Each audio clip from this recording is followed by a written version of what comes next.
So shall we move on to our next topic, which is Cartesian vectors? Okay. Operations of vector algebra in 3 dimensions are greatly simplified if you are able to resolve these vectors in terms of their Cartesian vector notations using unit vectors I, j, and k acting along x, y, and z axis respectively. Now, first of all, before resolving any vector or any force vector in terms of their Cartesian vector notation, first of all, let us understand what is a right-handed coordinate system, जो कि आपको इस statics में, dynamics में या even mechanics से relevant जो भी कोर्स आप पढ़ेंगे, आपको बार बार इस राइट हैंडेड कोऑर्डिनेट सिस्टम का जो है वो जिक्र आएगा. Now what is this right handed coordinate system? Rectangular coordinate system is said to be right handed if अगर आप अपने राइट हैंड को इस डायरेक्शन में कर्ल करें कि the thumb is pointing towards the positive z axis and the curl of your fingers are pointing from the positive x towards the positive y axis, then that particular coordinate system is basically termed as the right-handed coordinate system. So if the thumb is pointing towards the positive z axis, then the curl of your fingers should be pointing from the positive x towards the positive y axis. Such a system is basically termed as a right-handed coordinate system. So आप throughout mechanics यही right-handed coordinate system जो है वो इस्तेमाल कर रहे होंगे for defining the three axes x, y, and z. Okay, now once you have defined this coordinate system, let us consider a vector which is this vector A, and this vector is basically acting in space, that is all the 3 dimensions are being involved in this particular vector. We need to resolve this vector into its components acting along the x, y, and z axis. So in order to reach this vector from origin point O, कि मैं अगर origin से consider करूँ कि you want to reach this vector moving along the x, y, and z axis. So आप basically इस direction में इतना x axis के along move करेंगे, इतना y axis के along move करेंगे और इतना z axis के along move करेंगे in order to reach point A. In other words, these 3 are the components of this vector A. This is vector AX, this is component AY, and this is component AZ. So you can write this vector A to be the vector sum of its components AX plus AY plus AZ. अब इसमें आपने किया क्या है कि initially you have resolved this vector A into its 2 components. से एक component ये है जो कि XY plane में पड़ रहा है, एक component ये है जो कि Z plane में पड़ रहा है. उस XY component को आपने फिर further इसके 2 components में resolve किया, which is AX and AY. So by successful application of this parallelogram law, आपने थोड़ा सा इस वेक्टर A को इसके तीनों कंपोनेंट्स में रिजॉल्व कर लिया along the x, y and z axis. जब हम कार्टेशियन वेक्टर नोटेशन की बात करते हैं तो इसका मतलब क्या है कि basically we are talking about writing a vector in terms of these unit vectors I, j and k. So since this vector AX is directed along x axis, so we can write it as AXI. Similarly, this component is directed along y-axis, so we can write it as AYJ. And the third vector, which is directed along z-axis, the third component, we can write it as AZK. So overall, this vector A can be written in terms of its Cartesian vector notation as AXI plus AYJ plus AZK. अब आपको जब भी किसी vector के 3 component जो है वो known हो और आपसे कहा जाए कि उस वेक्टर का मैग्नीट्यूड फाइंड आउट करें, तो it is going to be the square करके उसके कंपोनेंट्स को सम करके अंडर रूट कर लें, आपको जो है वो उसका मैग्नीट्यूड मिल जाएगा. So overall this vector a should be having a magnitude of ax square plus ay square plus az square. Is it clear to all of you? Yes, sir. Okay. How you are going to measure the direction of this vector A? कुछ याद है matric FSc की physics में कैसे direction measure करते थे? tan theta के through. देखिए, अगर तो आप 2 डायमेंशन कर रहे हैं तब तो tan थीटा के थ्रू आप वो कर लेते थे इससे पहले, but what about 3 dimension?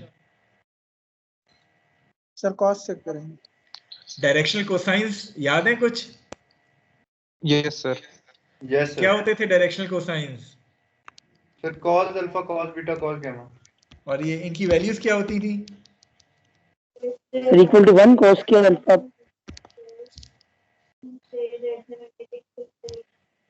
Cos alpha is basically AX Sir, over A, upon AY magnitude over in A, either and AC over AZ over AZ over A. So this is how you can find out the directional cosines. But ये alpha beta gamma होते क्या थे? They are basically the angles which vector A is making with respect to the positive x, y and z axis. So from this figure, अगर हम alpha की बात करें, तो this angle is alpha which this vector A is making with respect to the positive x axis. Similarly, this is going to be beta which this vector is making with respect to the positive y axis. And the third angle is gamma which this vector A is making with respect to the positive z axis, isn't it? Yes, sir. So these are the directional cosines. जब हम 3 dimension में बात करते हैं तो आप alpha, beta और gamma की फॉर्म में ये डायरेक्शनल कोसाइंस फाइंड कर रहे होते हैं, ये डायरेक्शन फाइंड कर रहे होते हैं वेक्टर ए की, जो कि एक्स, वाई और जी एक्सिस से आप मेजर कर रहे हैं. Is there any relationship between alpha, beta and gamma? Do you remember any relationship between alpha, beta and gamma? Sir, cos square alpha plus cos square beta plus cos square gamma equal to 1.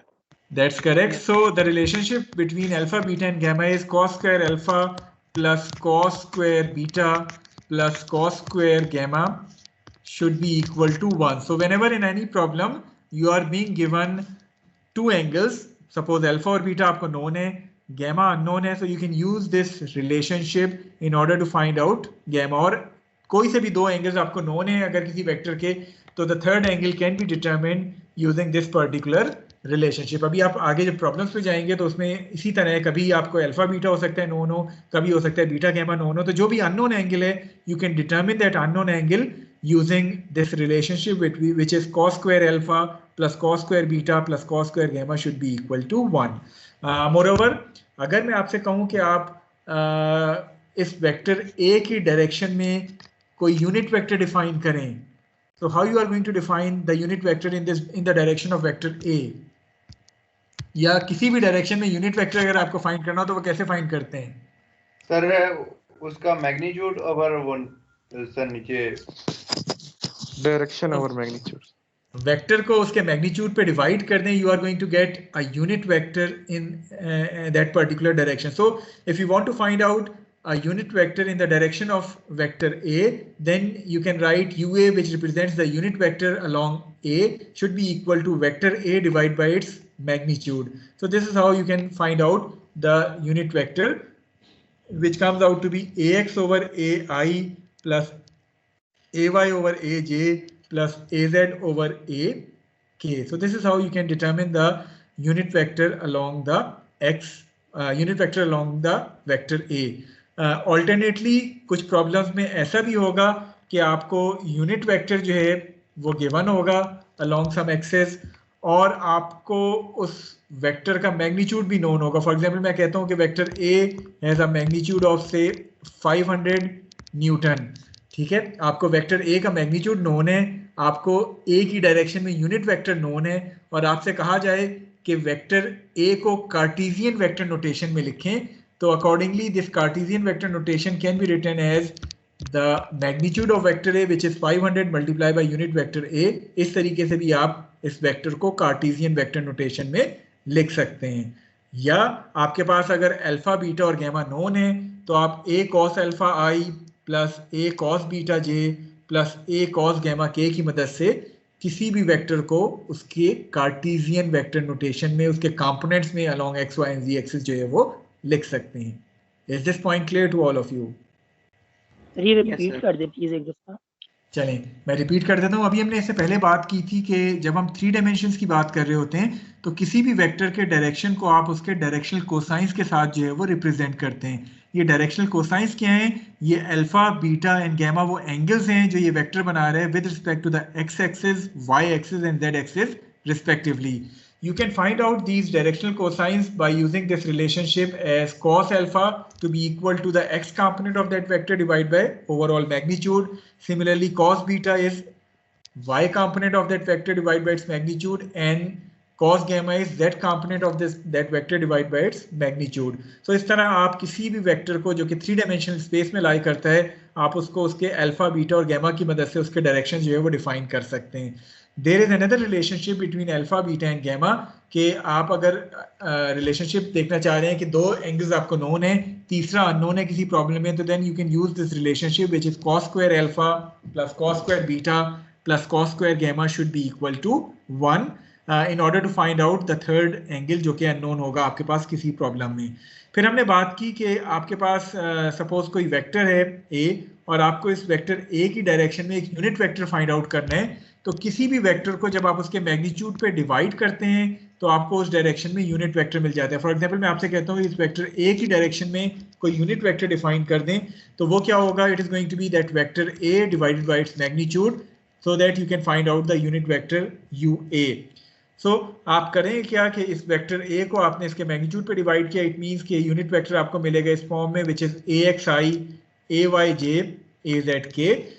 उसके बाद हमने बात की कि आपको suppose किसी direction में कोई वेक्टर का मैग्नीट्यूड नोन है, जिस तरह हमने कहा था कि a का मैग्नीट्यूड आपको 500 न्यूटन नोन है, और आपसे कहा जाए कि इस a को कार्टीजियन वेक्टर नोटेशन में लिखें, आपको यूनिट वेक्टर इस a की डायरेक्शन में नोन है, तो आप इस 500 को इस यूनिट वेक्टर से मल्टीप्लाई कर दें, आपको a जो है वो कार्टीजियन वेक्टर नोटेशन की फॉर्म में मिल जाएगा, axi plus ayj plus azk की फॉर्म में आपको ये मिल जाएगा। कार्टीजियन वेक्टर नोटेशन होती क्या है, ब्रॉडली देखें तो कार्टीजियन वेक्टर नोटेशन बेसिकली किसी भी वेक्टर को जब आप यूनिट वेक्टर्स ij के साथ ijk के साथ लिख रहे हैं तो वो उसकी कार्टीजियन वेक्टर नोटेशन हो जाती है। तो अगर आपको उस वेक्टर का मैग्नीट्यूड नोन है और उस डायरेक्शन में एक यूनिट वेक्टर नोन है, तो आप उन दोनों को स्केलर मल्टीप्लाई कर लें a को ua के साथ, you can get the Cartesian vector notation of vector a। Is it clear now? Okay sir. चलिए, अब जब कार्टीजियन वेक्टर आपको क्लियर हो गया, उसके बाद हम अपने मेन टॉपिक पे आते हैं, जैसे एडिशन ऑफ कार्टीजियन वेक्टर्स, क्योंकि जो नेक्स्ट प्रॉब्लम्स हैं सारी वो सारी के सारी इस टॉपिक से रेलिवेंट है, which is addition of cartesian vectors. इससे क्या मुराद है कि लेट अस सपोज कि हमारे पास एक से ज़्यादा वेक्टर्स किसी भी पॉइंट पे एक्ट कर रहे हैं। For example we have these two vectors a and b which are acting at the origin. One is this vector a, the other one is this vector b. So first of all, in order to add these two vectors analytically, we are going to first of all write these two vectors in terms of their Cartesian vector notation. That is, a is being written in terms of Cartesian vector notation as axi plus ayj plus azk, यानी vector a का या unit vector आपको given होगा या alpha beta gamma आपको given होंगे। आप किसी भी एक मेथड को इस्तेमाल करते हुए इस वेक्टर a को कार्टीजियन वेक्टर नोटेशन में लिख लेंगे in the form axi plus ayj plus azk। Secondly आपके पास वेक्टर b जो है उसका भी या तो अल्फा बीटा गैमा गिवन होंगे या आपको उसका यूनिट वेक्टर गिवन होगा। उसकी मदद से आपने वेक्टर b को भी कार्टीजियन वेक्टर नोटेशन में लिख लिया, which is of the form bxi plus byj plus bzk। इन दोनों वेक्टर्स को आपने कार्टीजियन वेक्टर नोटेशन की फॉर्म में लिख लिया। Now the resultant vector r would be a vector sum of vector a and vector b, that is a vector plus b vector. और जब हम दो वेक्टर्स को ऐड कर रहे होते हैं एनालिटिकली, तो बेसिकली हम कर क्या रहे होते हैं, उनके इंडिविजुअल i, j और k कंपोनेंट्स को हम ऐड कर रहे होते हैं। So the resultant components would become r, which is equal to summation fxi plus summation fyj plus summation fzk, where summation fx is going to be ax plus bx, summation fy is going to be ay plus by, and summation fz is going to be equal to az plus bz. So overall जब भी आपसे दो vectors को जो कि Cartesian vector notation में लिखे हैं उनको ऐड करने के लिए कहा जाए, तो बेसिकली आप उनके इंडिविजुअल i, j और k कंपोनेंट्स को ऐड या सब्ट्रैक्ट कर लेते हैं। तो इस केस में आपके पास fr या r जो है it should be equal to summation fxi which represents the overall x component of the resultant vector. Similarly, summation fyj which represents the y component of the resultant, and summation fz which represents the z component of the resultant. इसकी मदद से आप resultant vector determine कर सकते हैं। Okay, once you have determined this resultant vector, the magnitude is going to be, r magnitude is going to be fx square plus fy square plus fz square। आपको तीनों components मिल गए, fx, fy, fz मिल गए, तो आप resultant का magnitude find कर लेंगे by using this formula fx square plus fy square plus fz square। Okay, What about the direction of this resultant? How can you determine the direction of this resultant? Sir cosine वो direction cosines की मदद से directional cosines आप इस्तेमाल कर लेंगे. For example अगर मैं डायरेक्शनल कोसाइंस आर वेक्टर के हवाले से बात करूं तो अल्फा जो है ये आपके पास हो जाएगा cos inverse summation F X over R, isn't it? What about beta? Fy by R. Fy over R. So Fy cos inverse summation Fy over R या Fy over R simple भी आप कह सकते हैं, and accordingly gamma is going to be cos inverse summation Fz over R. तो आपने individual components को divide कर लिया इसके मैग्नीट्यूड पे और cos इनवर्स ले लिया तो it will give you the directional cosines alpha beta and gamma. और ये अल्फा बीटा एंड गैमा ये आर वेक्टर एक्स वाई और जी एक्सिस से कितना एंगल बना रहे वो आपको अल्फा बीटा और गैमा जो है वो यहाँ से मिल जाएंगे. Is it clear to all of you?